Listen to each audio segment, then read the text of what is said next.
Nous voici maintenant à une autre étape en ce qui concerne la résolution ou la recherche de variables dans des figures, mais auparavant, nous devons aborder certains sujets. On parlera ici de nombres au carré et on abordera aussi la notion de racine carrée. Ceci, c'est déjà connu. Ceci, peut-être que vous le connaissez, mais officiellement, ce sera nouveau ou c'est vraiment la nouveauté pour ce qui est du secondaire 2 que vous devrez maîtriser. Allons-y sur une base générale. Lorsqu'on élève un nombre au carré, il se multiplie par lui-même. C'est-à-dire que si nous avons 7 à la 2, 7 à la 2, c'est l'équivalent de 7 fois 7. Et on doit savoir que 7 fois 7, son résultat est 49. C'est beau de savoir que c'est le nombre qui se multiplie par lui-même, mais je veux vraiment vous faire un petit rappel que sur la calculatrice, si on nous demande 7 au carré, on peut effectuer 7 fois 7. Mais on peut aussi effectuer la touche au carré en disant 7 au carré, et au carré nous donnera immédiatement 49.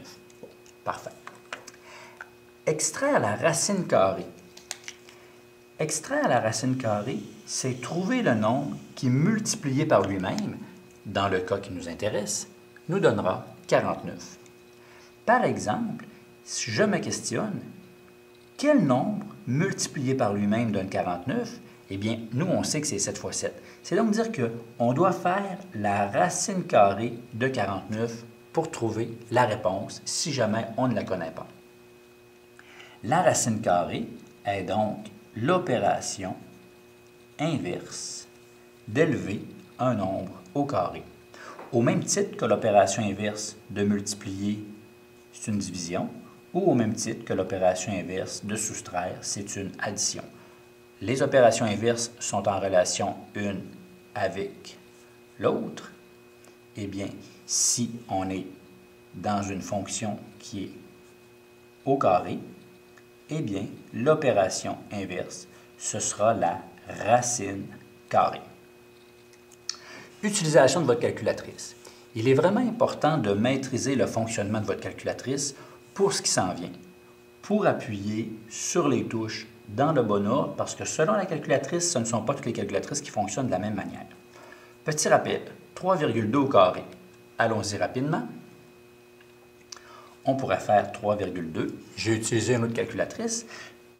La touche au carré, elle est au-dessus de la touche EXP.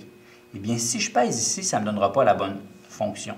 Je dois faire 3,2 et aller chercher la fonction sur le plastique. Je fais deuxième fonction pour aller chercher ce qui est juste au-dessus. Et lorsque je fais deuxième fonction, ça me donne 3,2 au carré. Et 3,2 au carré, normalement, vous devriez trouver 10,24. Pratiquez-vous, ce n'est pas la réponse qui m'intéresse, c'est vraiment, je veux que vous preniez votre calculatrice, je veux vraiment que vous vous pratiquiez, ce n'est pas la réponse qui m'intéresse, c'est comment vous faites pour trouver la réponse. 6,12, la petite touche au carré, et on trouve que ça donne 37,4544.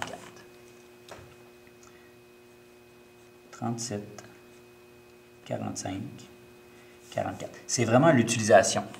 À vous d'utiliser et de vérifier si ça donne la bonne chose. Bon, ça, c'était le petit rappel pour au carré. Si jamais nous avons un négatif qui est au carré, sachez encore utiliser votre calculatrice. Nous avons négatif moins 1,5 au carré. C'est négatif 1,5 qui remultiplie négatif 1,5. Eh bien, ce qu'on doit faire, c'est qu'on peut utiliser les parenthèses. On utilise 1,5 et on utilise la touche plus-moins. Et on utilise la touche plus-moins pour aller chercher le négatif. Lorsqu'on applique cette touche-ci, ce qui se passe, c'est qu'il apparaît un négatif. Je vais peser sur la touche, puis vous allez voir à l'écran, juste au bout de mon doigt, le négatif apparaît et il disparaît. Donc, j'ai parenthèse, négatif 1,5, et une fois que je fais ceci, je l'applique au carré. Et on sait qu'un négatif qui multiplie un négatif, ça devrait donner un positif comme étant 2,25.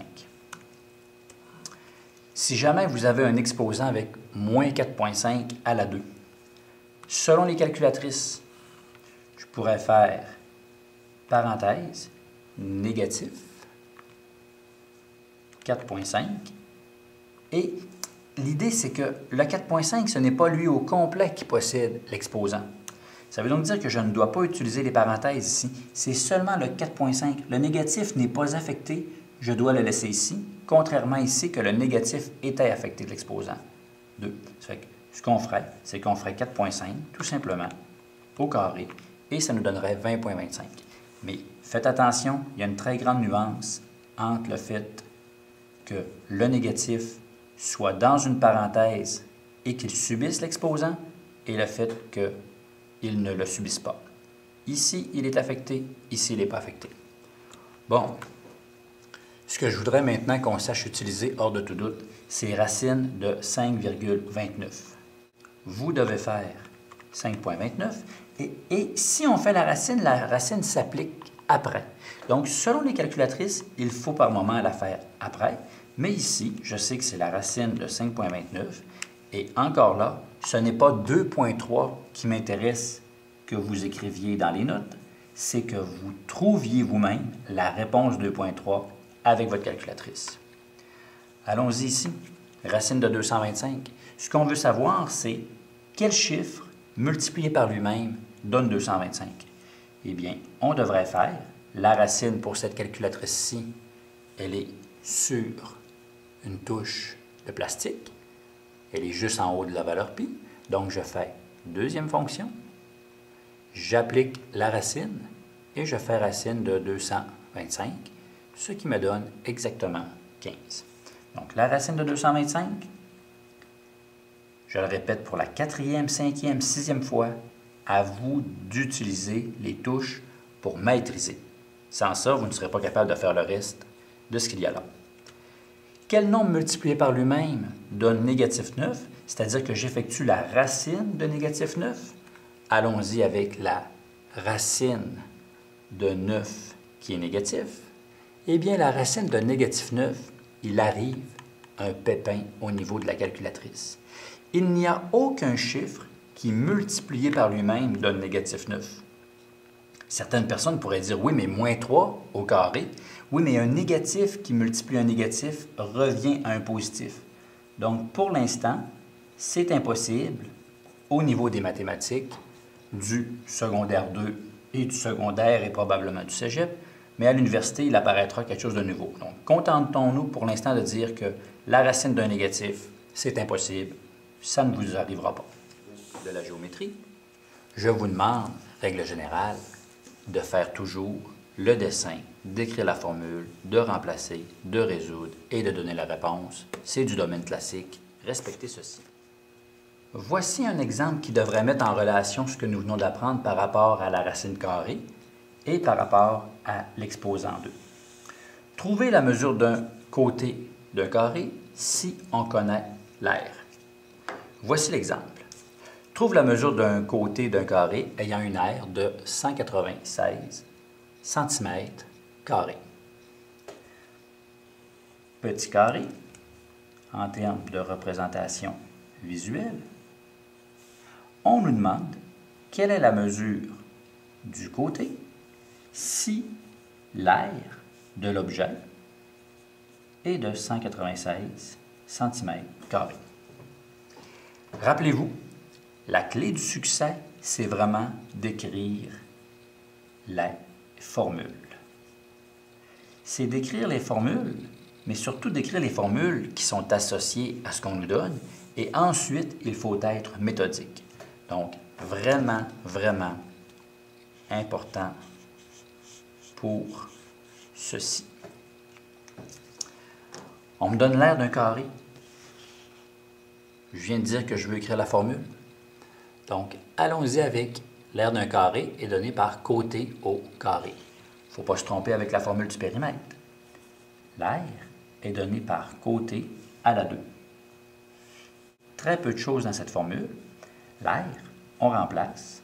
196 est égal à côté au carré. Moi, ce que je veux, c'est trouver la mesure du côté. Je veux donc isoler la variable c, mais un exposant 2, on n'élimine pas un exposant 2 en faisant un divisé par 2. On vient juste de se dire, il y a quelques instants, que la racine carrée l'opération inverse d'élever au carré. C'est ici que ça se passe et c'est ici que vous devez appliquer votre secondaire 2. Eh bien, si on me dit que 196 est égal à C à la 2, moi, ce que je devrais faire, je devrais penser que pour effectuer l'opération inverse, je dois faire la racine, et la racine, elle élimine le au carré. Bien, la racine carrée, si je l'applique d'un côté de l'égalité, je dois aussi l'appliquer de l'autre côté. En utilisant la calculatrice, bien important de savoir utiliser les bonnes touches, racine de 196. Quel nombre multiplié par quel nombre arrive à 196? Eh bien, c'est 14. Ça veut dire que pour avoir une aire de 196, le côté du carré, le côté doit mesurer 14 cm, tout simplement.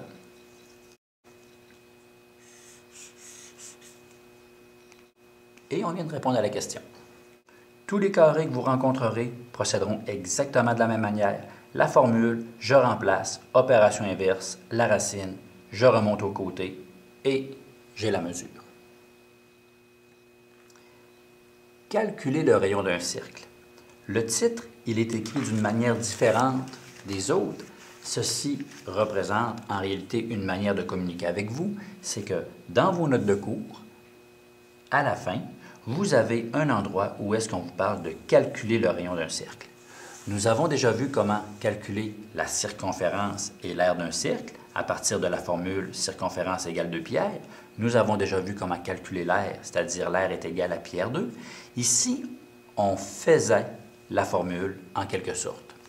Eh bien, ce que nous allons voir dans les prochains exemples, c'est qu'on va aller déterminer la mesure du rayon si on connaît la circonférence ou si on connaît l'aire. Vous avez ici deux exemples, mais au lieu de faire la formule, lorsque je veux remonter au rayon, c'est qu'au lieu d'effectuer les calculs, on doit effectuer les opérations inverses. En réalité, au lieu de faire, souvent ce que je dis, c'est qu'on va défaire la formule. Donc, vous avez des exemples ici qui sont déjà complétés, mais allons-y ensemble de manière à voir comment est-ce que nous, on peut structurer le tout pour développer l'automatisme afin de trouver le rayon d'un cercle selon l'information qu'on nous donne. Trouver la mesure du rayon ou du diamètre d'un cercle si on connaît l'aire. Dès qu'on connaît l'aire d'un cercle, quel est le rayon si un cercle a une aire de 254? On me parle d'un cercle, toujours la petite représentation visuelle du cercle. On me demande quel est le rayon. Donc, le rayon est égal à quoi? Quel est le rayon d'un cercle ayant une aire de 254? On m'affirme, on me dit que l'aire est ceci. Si on me donne l'aire d'un cercle, rappelez-vous qu'on doit écrire la formule qui est associée à l'information qu'on nous donne. Eh bien, on me parle de l'aire, je dois travailler avec la formule de l'aire. J'écris immédiatement que l'aire est égal à pi r au carré. L'aire, je remplace les valeurs, 254,47, pi fois rayon au carré. On me demande le rayon. Je veux aller chercher la valeur du rayon, mais j'ai tout de même la valeur pi qui est multipliée. Avant d'effectuer la racine, je dois vraiment avoir ici qui est complètement isolé, qui est complètement seul. Je ne dois plus avoir le pi qui est associé ou qui est juste avec le rayon.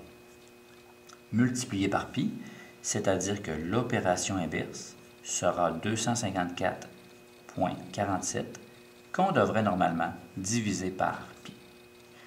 254 divisé par pi donnera le rayon carré. Et lorsqu'on fait 254,47, qu'on divise par pi. On peut utiliser les touches de notre calculatrice. Petite valeur de pi. On obtient 81,00 et des poussières. 81,000 et des poussières.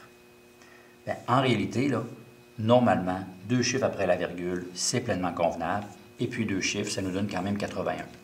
Si j'effectue vraiment l'opération de manière à aller chercher le rayon, je dois éliminer le au carré en effectuant la racine. Eh bien, si j'effectue la racine de 81, la calculatrice, racine de 81, me donnera 9. Quoi multiplié par quoi arrive à 81? Eh bien, c'est 9. Ce qui veut dire que le rayon serait 9 décimètres. J'ai appliqué un principe qui est tout à fait valable. Il pourrait arriver que certaines personnes se sentent un peu menacées par le fait que le symbole pi soit présent.